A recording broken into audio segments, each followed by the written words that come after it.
আমরা যখন স্পোর্টস একাডেমির সঙ্গে খেলছি, এটা হচ্ছে বিখ্যাত সিঙ্গার অরিজিৎ সিংয়ের মায়ের নামে কিন্তু একাডেমিটা চলে। হ্যালো বন্ধুরা, আরেকটি ব্লগে আপনাকে স্বাগতম। তো আমরা এখন আছি বহরমপুর স্টেডিয়ামে।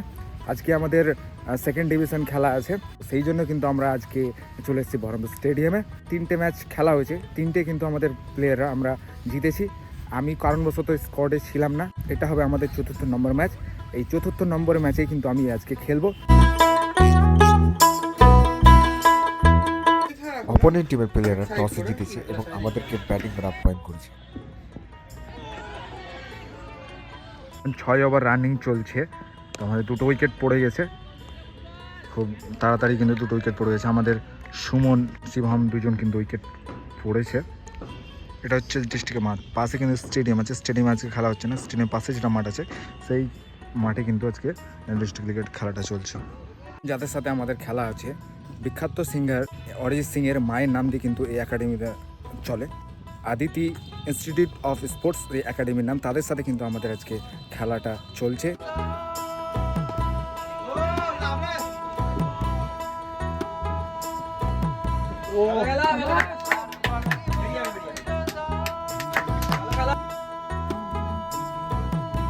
আমাদের 45 রানে 5টা উইকেট ছিল। এখন অনিমেষ আর সোমেনদা খেলছে, খুব ভালোই খেলছে। ওদের পার্টনারশিপে কিন্তু এখন 130 রান দাঁড়িয়ে গিয়েছে। খুব একটা ভালো ইনিংস খেলছে। যাক, আমাদেরকে যাতে নামতে না হয়, আর মোটামুটি 10-12 ওভার আছে, সেই ওভারটা যাতে খতম করে তারা আসে। ডিউস বল আর টেনিস বল অনেকটাই আলাদা। ডিউস বলে যেটা ওয়ানডে খেলা হয়, সেটা বড় ওভারে খেলা হয়, ওখানে ধৈর্য লাগে, সব কিছু ডিসিপ্লিন লাগে। আর আমরা টেনিস বল যেটা খেলি খুব কম ওভারে খেলা হয়, আমরা এলাম আর মেরে চলে গেলাম, এই টাইপের খেলা। কিন্তু সত্যি বলতে গেলে এটা আসল খেলা। এখানে খেলতে গেলে মানুষের মধ্যে অনেকটা ব্রেন স্থির রাখতে হয়, অনেকটা ধৈর্যের পরীক্ষা, যেটাকে বলে ধৈর্যের পরীক্ষা লাগে। তো দেখতে পাচ্ছ এখন খেলাটা চলছে, ডিস্ট্রিক্ট লিগ সেকেন্ড ডিভিশন আমরা কিন্তু খেলছি। আর আমাদের অনেকে এখানে প্লেয়ার স্কোয়াড পুরোপুরি আছে। আমরা আয়রন স্পোর্টস একাডেমি থেকে কিন্তু খেলছি। আর আমাদের ধুলিয়ান থেকে শিবম ভাই আছে, অনিমেষ আছে, রবিন আছে, সুমন আছে, আর পিতামায়ও আছে ধুলিয়ান থেকে।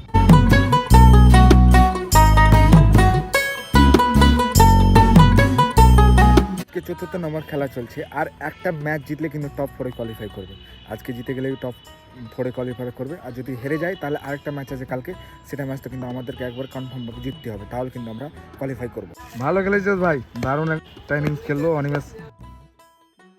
আমি তো পারফর্মটা দেখলাম খুব সুন্দর হয়ে যায়, তবু একটা কেমন লাগলো আজকে খেলে? তোমার থেকে বল একটু ওদের মফিজুর বলে বলটা আছে, ভালো বল করছিল, দুদিকে কাট মারছিল, ইন আউট, ভালো পিসে বল করছিল। প্রথমের দিকে ভালো যে পিচে শুধু টাইম দিব, একদিক দিয়ে উইকেট পড়ে যাচ্ছিলো, তো পিচে টাইম দিয়েছি, পিচে টাইম দেওয়ার পরে একদিক দিয়ে ধরে রাখলাম, একদিক দিয়ে ইনিংসে শুধু বিল্ড করেছি। একটা ফাউন্ডেশন চালাই, তাতুয়া মাসি ফাউন্ডেশন, সেটাকে আমি পেজে ফলো করতাম, আমি দেখতাম। সেই ফাউন্ডেশনের সঙ্গে কিন্তু কোলাবোরেশন করে এই স্পোর্টস একাডেমি, তার জন্য কিন্তু আরও ভালোভাবে এই একাডেমির কথাটা মনে আছে।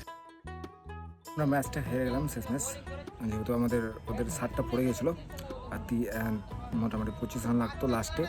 3টা উইকেট ছিল, কিন্তু আমরা সেটা ফেলতে পারলাম না, তো হেরে গেলাম আমরা। আবার আমাদের একটা সুযোগ আছে কালকে, যদি আমরা সেটা খেলি তাহলে আমরা অবশ্যই কোয়ালিফাই করে যাবো। কালকে YMA এর সাথে একটা ম্যাচ আছে। সবাই ভালো থেকো। আজকের মতো এই ব্লগটা শেষ করলাম, আবার তোমাদের সাথে নেক্সট ব্লগে দেখা হচ্ছে। See you soon again.